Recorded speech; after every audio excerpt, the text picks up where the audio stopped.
So I'm going to show you a quick way to determine if you have brain damage or not. Now, this is what I don't want you to do.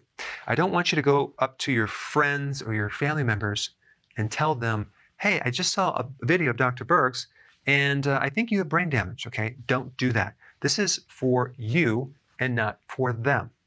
What you have to realize is pretty much everyone acquires some degree of damage in their brain as they age. And that has to do with a lack of fuel in your neurons. In one study, it was shown that an average person loses about 30% of their brain cells as they get older into their 80s and even 90s. And so that's what I'm talking about when I'm talking about brain damage.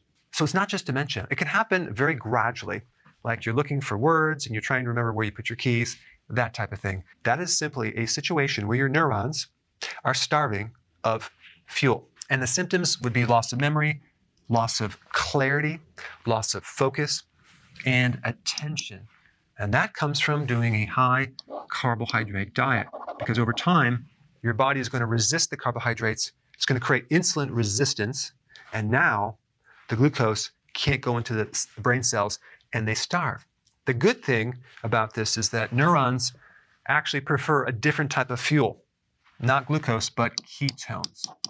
In fact, if given the choice between glucose and ketones, the brain will always choose ketones as their preferred fuel.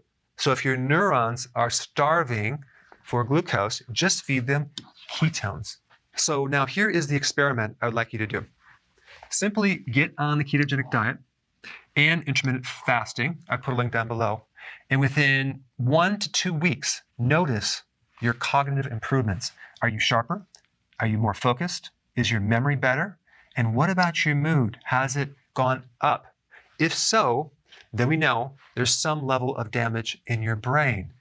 Or you can try another experiment. You can take MCT oil. When you take this oil, medium chain triglycerides, it comes from coconuts, what's going to happen is you're going to make ketones directly without even going on a ketogenic diet.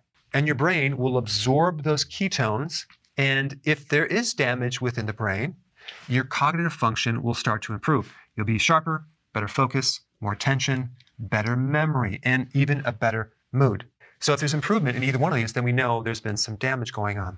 MCT oil basically gives you instant fuel that bypasses the damage that the carbohydrate diet created. Now, one thing that a lot of people realize when they start a ketogenic diet and when they start intermittent fasting is they start feeling better, okay, with more energy, and their cognitive function starts to really improve, and definitely their mood increases. So obviously they stay on the diet for a long period of time. Now, the cool thing about being on this program is it can even over time improve the damage of your brain. Now, rather than getting a CAT scan or MRI of your brain, just simply change the fuel source and then evaluate it, decide if it's something that you want to do long term.